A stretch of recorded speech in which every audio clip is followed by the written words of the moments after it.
Welcome to Truish, your soft news bulletin delivered hot off the press to you by me, Daisy Maskell. And joining me this week as my expert correspondent is Stuart Laws. Hello. Hello, how are you? I'm good. How are you doing? I'm all right. It's raining and that feels bleak. How are you in the rain, Stuart? What's your favourite weather type? Favourite weather type is dry snow. Dry snow is a nice one. Yeah. Do you know, we haven't had snow in the UK in so long. Now, I split my time between New York and London, and New York is currently, as of recording date, covered in snow. Oh, you are fabulous. So what are you doing here then? Yeah, that is a good point. Yeah, I've been back a couple of days, and immediately it was that British rain, which you go, oh, this is not very heavy. Yeah. And you walk for a minute and you're like, I'm drenched. Yeah. And it just feels bleak and sad. What are the biggest, would you say, cultural differences between New York and London, seeing as you are someone that splits quite a lot of time between the two? So I am the foremost expert on this. Yeah. I think that they are largely pretty similar in many ways, London and New York. Mm. New York is way dirtier. Really? And there's not so much crack in London. Okay. That's my take. Fine. Okay. Yeah. That's fun. But it's so cold over there. It is. It gets like... It got to minus 20. Quiet. Jesus. And they wouldn't even call it that because they're idiots with their temperature. They'd call that like 7. Yeah. What is going on with that? Yeah. That situation? Have you still cracked the code on that? No. Or is it just something that still confuses you? I had no idea. It like the car temperature said 7. I was like, okay. Stepped outside, almost died. Yeah, no, that'd take me a second as well. Well, thank you so much for being here and pleasure. spending the time that you have in London with us today. Stuart, I'm really intrigued to know what is on your docket this week. I went furniture shopping. Did you? This is one of my favourite pastimes. Is it? I love a bit of furniture and I love a bit of shopping. I don't like being helped in stores. Mm-hmm. I just want to go in and just be like, right, I know sort of roughly what I want. And if it gets to an emergency, I will ask someone, Yep. Where's this? Yep. And furniture stores, everyone, I think because all of the people work on commission, they're desperate to get your attention. And I arrived there before my girlfriend got there. And so I was walking around, not a very big store, for like 10 minutes while waiting for her. And the amount of people that were trying to get my business. I was like, no, I'm okay, thank you. But furniture shopping is nice because you're like, all right, I'll sit on this. Yeah. I'll sit on that. Lovely bit of business. Long story short, my girlfriend's old sofa was disgusting. Mm-hmm. She's very much the idiot husband of the relationship. Mm-hmm. She didn't want to get rid of her old sofa. I don't know why. It was making me ill, and I've never been allergic to anything. And I was like, I think your sofa's making me ill. Hold on a second, Stuart.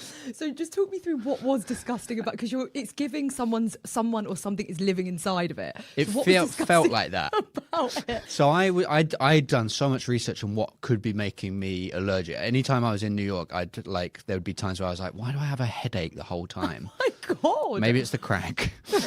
Maybe. But I then was like, oh, maybe it's this ragweed, which is not, we don't have in London. I was like, maybe that's it, and I'm allergic to that. It's not, because I realised one time when I got into town, I was like, I feel a little bit ill, so I'm going to sleep on the sofa tonight so I don't get you ill. And then woke up in the morning like more ill. With pneumonia. Than ever. Yeah. And I was like, I think it's a sofa. I think I worked it out. She then got rid of it. She put it on Craigslist, as they call it. It went immediately, and I was like, it feels bad. You know, like when you're like, if you're getting rid of a dog that's evil, you should warn the new people that are taking it. Okay, yeah. I should say, this sofa, by the way, is possessed. Yeah, okay. I didn't. I kept quiet. I'm sure they're not allergic to it. So it got taken? Got taken. Immediately, I felt better. I felt so much better. Hoovered the whole place. Felt great. Then obviously we had to go and buy a new sofa. Anyway, when we finally ended up speaking to the store person, the salesperson, I made her laugh. And she was like, you're very funny. And my girlfriend then spent the next 20 minutes desperately trying to make her laugh in a way that she felt affronted of, like, because my girlfriend, she's a comedian as well. And she was just like, this fucking guy has made her laugh. And the store person was like, oh, you're so funny. And I think the British accent was doing a lot of heavy lifting. I see. My girlfriend spending 20 minutes trying to make a salesperson laugh to no avail as well. Bless her. That is hilarious. Furniture shopping, I agree. I would kind of like to be left on my own. But I do always feel bad with shop assistants because I used to work in retail. That was my first job. I didn't work on commission. I think I was just 16 years old and Sure. Yeah. had that sparkle in my eye. Yeah. Life wasn't as depressing. What were you as selling? it is now. I was selling clothing. I worked in River Island. Sure. Yeah. You can't get commission on that. You can't get commission there. Yeah. Man, does River Island still exist? That's the age-old question, Stuart. It is still existing. I don't know who their customer is. I can't say that I've ever seen anyone out and about in public and asked them where an item of their clothing is from and they've said River Island. No, because it feels, for me, here's the progression. I went from Matalan as a teenager, I think, and then when I started buying my own clothes, when I got a job, I went Topshop when I was like 17, 18. Yep. Then I think 19, 20 was River Island because I was like, that's the mature, that's for a maturer person. And then I think I went to H&M because I was just like, that's cheaper and easier. Yeah. And it's more normcore, which is my vibe. And then I don't even know where I shop now.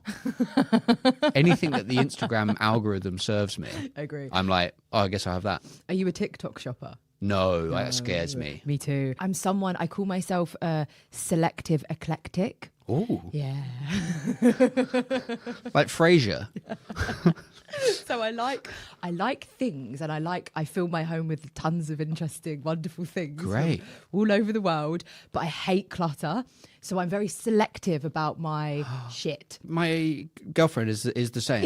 You need to talk to your girlfriend about this phrase, selective eclectic, because I think there's a lot of us out there that we appreciate living in a home that isn't just like white walls and grey couch, but we don't like dust and clutter. Oh, she likes dust. Does she like dust? Well, that's what made me allergic. I think dust kind of comes with the territory a little bit, but it's more just like I like a lot of things, but all of the things that I have in my environment have to sort of mean something or bring me some sort of joy. Yes. So TikTok shop scares me because I fear that it just seems like a dark hole of shit. It just seems like one of those things that the more you buy, the more you sort of get served and you end up in this big infinite pit of tele shopping. I'm like the same. I don't want anything now. Like I'm difficult to buy for because I'm like, well, I'll just buy the thing. Yeah. And also like the stuff I want now in general is more expensive than what it was in the past. Yeah. Because it's like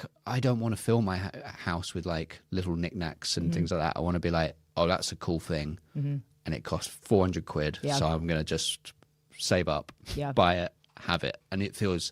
My mum is always like, and what can we get for your birthday or for Christmas? And I'm like, I have no idea. I really like. She bought me paint. Oh, because I said I need to repaint the bathroom and I need like mold proof paint. Yeah, that's lovely. So she got me paint. That's really sweet. We love a practical gift. Do you know what? I'm partial to a sock. I'll take a sock. I'll take a pajama.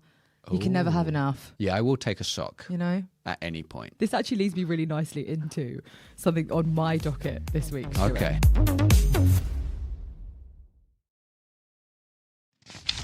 And I want to get your opinion on this. So I came across this lady on TikTok actually who is selling PDFs to 2026 brides, which allow them to track who bought what gift and how much it cost on a spreadsheet.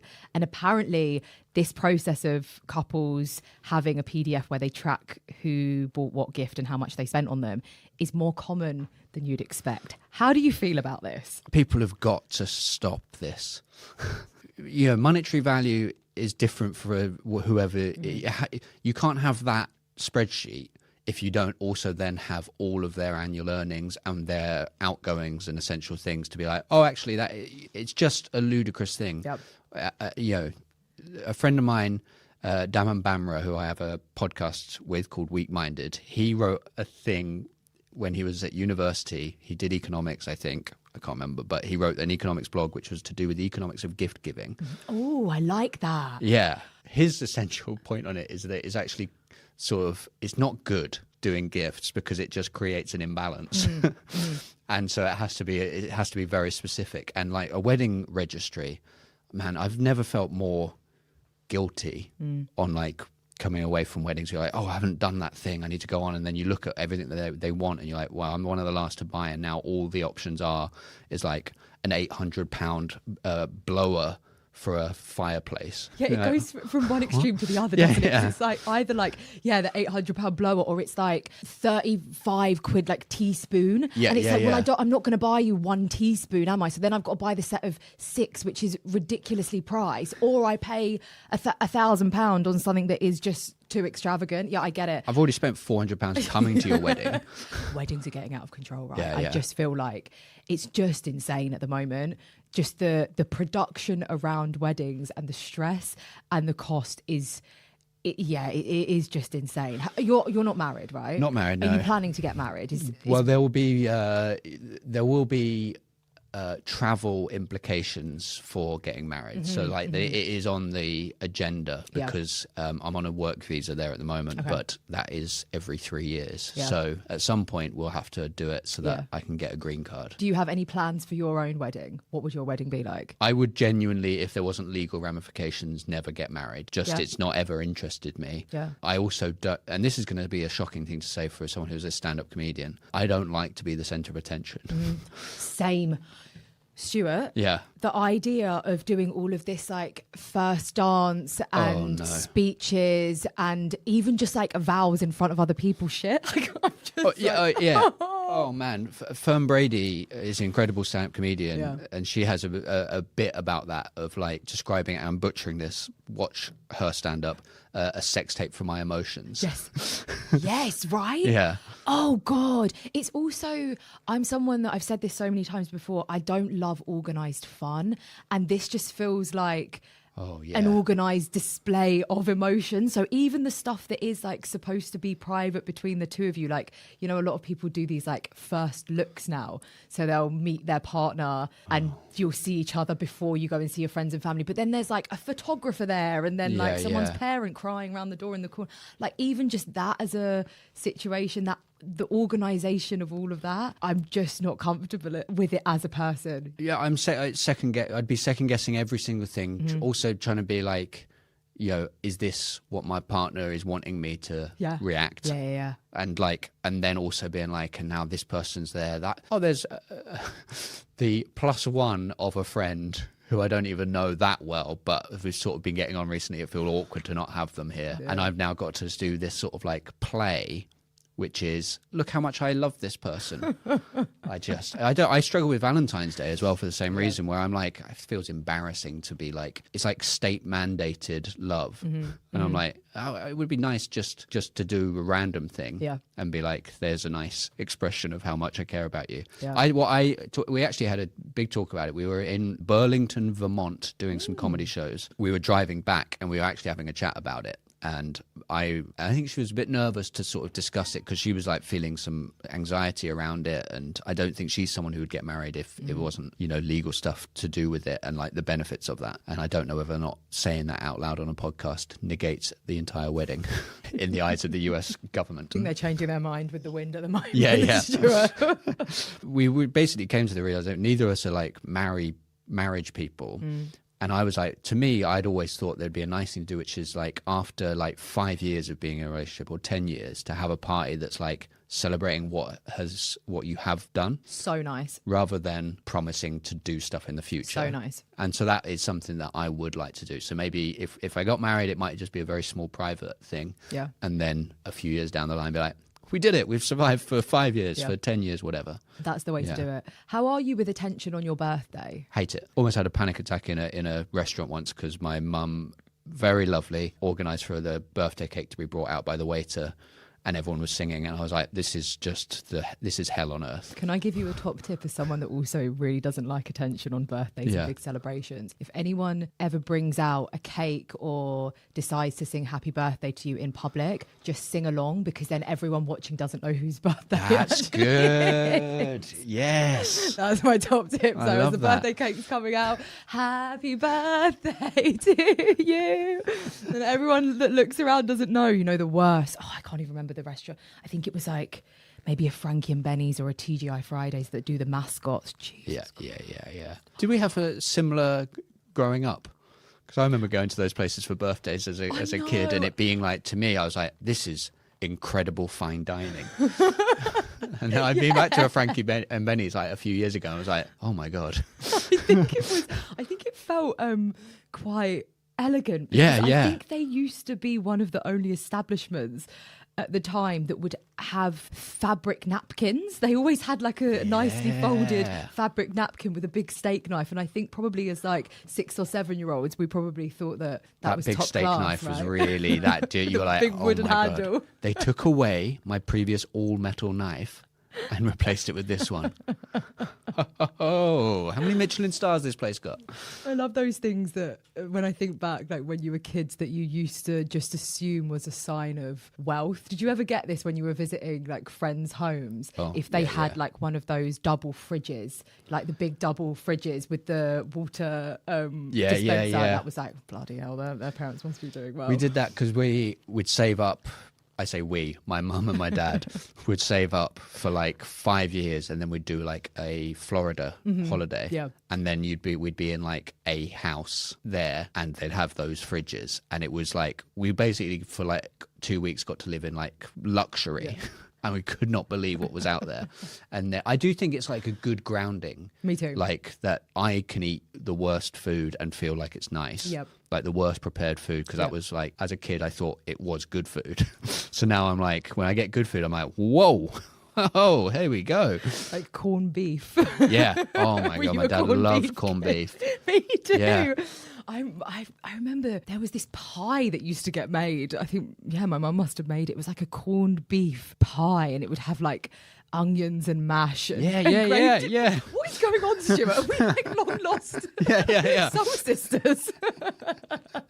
Yeah, and it felt, and you're like, well, I guess this is good food. Yeah, God, we're wartime children. Yeah. What did you used to spend your rations on? God, yeah, those were the bloody days, weren't they? That's funny. Yeah. Did you ever go to a Hungry Horse? Now, I imagine that you're probably too young for it. What was it? A restaurant? Yeah, so you basically, like the ranking, you remember Beefeaters? Yes, and Harvesters? Yeah. I would say they were around the same tier, maybe one slightly above the other. Below that was a Hungry Horse. Below that was like a Little Chef or Yeah. That was like the ranking. No, I haven't been to a Hungry Horse. I'm assuming they're not around anymore. No, they're not. But it would be like the steak would come out. And my dad only liked steak very well done. I didn't know that was bad. So I would just always order it and then was like, oh, this is... And it would come out and it was so like thick and chewy. It was just awful. These little wet, not even warm peas. Horrendous meals. And I go, God. Thank you for giving me that in my childhood so that I didn't think that there was better out there. Yeah. So when I've discovered it now in later life, I'm like, okay. Your mind's blown. Yeah. Oh, no, it's good. It's a character building for sure. That's very funny. Next up, Stuart, on my list this week. This was from a study, actually, that I came across. Movie ratings might soon be decided by the smell of the audience watching. So a group of scientists have analysed the air inside movie theatres to test whether the odours produced by an audience indicate the levels of violence, sex and drug use in the film on screen. And apparently they saw a difference in the air samples, particularly when sexy scenes played, and suggest this type of test could be used to generate movie ratings in the future. So hang on. That basically they're just measuring to see if the cinema smells of cum. Literally, right? It smells like a weird swimming pool in here. I was going to say, what does the room smell like at some of your shows? And would you like... Smell of cum. The audience are just constantly jacking it. It's odd. I understand it. Would you like this type of rating system to be introduced to rate your sort of performance? No, that would terrify me. Really? I want to go away. Actually, I guess I am in the industry where you get the most obvious and immediate feedback. Yeah. Like if you're a musician, you play, I think you can probably vibe whether or not people are not enjoying it. But the amount of gigs I've been to that I've been enjoying, but you're also having a bit of a chat and you're listening. Comedy, you cannot hide from a joke not going well. Yeah. In Burlington, wonderful comedy club, the Vermont Comedy Club, there was one particular person that laughed so much at one particular joke that I then went on a riff talking about how I am searching, my white whale is having a really fun gig. It's going really well, but then one joke only makes one person laugh. And they're laughing, they're losing their minds. But everyone else is like, no, I don't really get it. That's the dream. I would love to have that. Yeah, I wonder what they'd be secreting. Yeah. What's the smell if it's violent? So I think what they're testing partly is the CO2 that is being emitted. So I'm assuming that they would see more CO2 or higher levels of CO2 for violent scenes, because I think we would be breathing, or an audience would be breathing maybe more heavy. Okay, yeah. Which indicates fear. But yeah, the sex scenes, they haven't indicated what odour they were testing for there, but I think we can all use our imagination. Jesus. I guess there must be something to do with it, because like people are very susceptible, more susceptible to smell than we realise. Yeah. And so there must be all of those sort of things. There must be evolutionary holdovers from all of those things. But that seems wild, because there's too many competing smells in there. There's hot dogs, there's popcorn, there's people burping. Like, does someone burping because of their fizzy drink affect the results? Yeah, I know. I would love to know what their what they factored into their research. This actually plays on one of my worst fears, which is the fact that as humans we are just constantly secreting odours and gross things. But the thing that icks me out the most is, you know, when you see condensation on like a double-decker bus windows, and it's like you then become aware that we're just these fleshy skin things that are just like breathing, and it's just so gross. What grosses you out about humans the most, or is there anything in particular that you're just like, oh God? No, I do agree with It's that. vile, right? I find it tough. Look, I've come on this podcast, this is Truish. I'm not a big fan of farting. Yeah. I find look, I accept that it's a real thing. I accept that people have got to do it, but I find it a bit like, ugh. And as in you farting yourself, or just the whole concept of farting in general? The concept of it. Yeah. All of that I do find a bit ick. And also the condensation thing, got recommended to go into this lovely like bakery, like cafe, and went to it, and the whole front windows were all steamed up. And I did genuinely think, I don't want to go in there. I know. And it was nice in there, but it creates that weird clam in the air. It just the icks clam you in out, the air. right? Oh, Yeah. It's horrid. No, I agree on the farting front. I do think like I'm not too like uptight. I think I have quite I think we've both kind of established with the wedding thing, just quite a fluid, relaxed approach to relationships in general, and to my relationship. So I'm not uptight, and with what my partner does and doesn't do. But the one thing I think should always be sacred in a relationship is just not farting all the time in front of people. And this is making me sound and feel like a stepwife. But hey, I join you. Something that I'm just like, I just feel like that's something you should keep to yourself. Look, know? That I think is my purest version of it. I do think it occasionally is funny. I think we've got to acknowledge that it is a funny thing. But like I am like, and look, I hope this isn't throwing under the bus. I think she's probably pretty confident she'd talk about it. She loves a fart. Yeah. Chloe loves a fart. Yeah. Put that on your clip. Chloe Radcliffe loves a fart. But we've gotten to the point now where I'm like, you know, like sometimes if we're like talking or we're having like a nice time, it's actually not ideal for that to be interrupted by a fart or a burp or something like that. Like it's possible to hold it in. Yeah. Especially if we're having a serious conversation, or we're just having a nice time, and then a little burp, and then she'll go, "Excuse me," and I'm like, you know, I have the inclination as well, but I will suppress it. Have you ever gotten into an argument over this before? No, we haven't. But like she will, we'll get into bed, and then she'll suddenly get out of bed and walk away, and I go, "You farting?" You've got a designated So she's caller. now like, that's like been a development for her. We kind of have that as well, where he just sort of sticks his arse out the crack of the door. This is it. Do you know what it is? I think it's not so much about sort of like being uptight or controlling, but it's more about when you live with your partner or you spend a lot of time with them, you are just very intermingled with their life and their routine. And just one thing that I want to keep sacred to myself is each other's body fluids and odours as much as we can, you know. And if you can control it, then sure, there are going to be times where you can't, and that's fine. Yeah. But in the times that you can, I think it's just a line of respect in a relationship. And I know that paints both of us as very uptight. We are the uptight wives.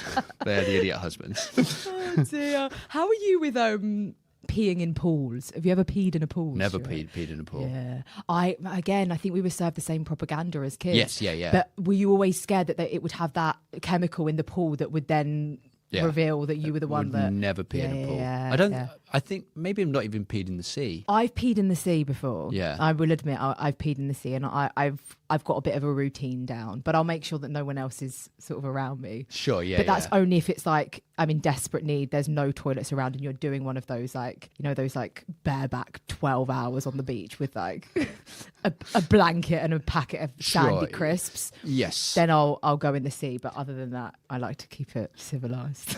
Let's keep it civilized. Also, I'd say that public toilets at beaches are maybe some of the most distressing. Oh, they are, right? Yeah. Jesus, yeah, they are. Because it's a combination of like there's water everywhere and but like liquids all sort of and sand. Yeah, and a nappy. It's vile. Everyone goes a bit more feral at the beach. Yo, people are digging holes for no reason. Yeah. Something weird is happening in those toilets. Are you more of a pool person than a beach person? I don't like the beach because I don't like sand. Yeah. I find sand stressful. If I know that I'm there and that I'm set in, that I'm just there at the beach and that is my day, and then I can even walk back to a hotel, fine, I can do that. But if I'm like, I got to go back in a car after this and drive somewhere else, no thank you. I'm not putting my socks on when they're covered in sand. Oh, it's the worst, right? Your feet are like half wet too. Yeah. Oh, Jesus. Oh dear. Well, Stuart, you've been such a joy to have on today. Tell me about what's coming up for the rest of the year for you. You've got a podcast as well, right? Yep, so my podcast, Weak Minded, it's just a weekly podcast, 20-30 minutes, just me and Daman having a catch up about things. We talk about all sorts of ridiculous stuff. The latest episode we were talking about, Daman is Sikh, and we're talking about a remake of Cool Runnings, but with just a Sikh bobsled team. Very funny stuff. So yeah, we'll be doing that weekly. And then, off to a few festivals. I'll be doing a lot more shows in the US, then the Edinburgh Fringe. Amazing. Just a constant stream of gigs and, stupid things left, right and centre. There's a show I do called Stuart Laws as Michael Caine saying never for 1 hour. And that is based on the scene in Batman Begins when Alfred says never. And I think it's the wildest line reading of anything ever. And I did a video that went viral in 2020 of him trying to get that right, of going like, never! Christopher Nolan's voice being like, cut, let's go again on that, that was wild. Then turned it into a live show with Nish Kumar as Christopher Nolan. And our last one is at the Pleasance in March. And look, depending on when this has gone out, it either was incredible fun or it was about to be incredible fun. Sounds fantastic. Stuart, thank you so much. Thank you very much.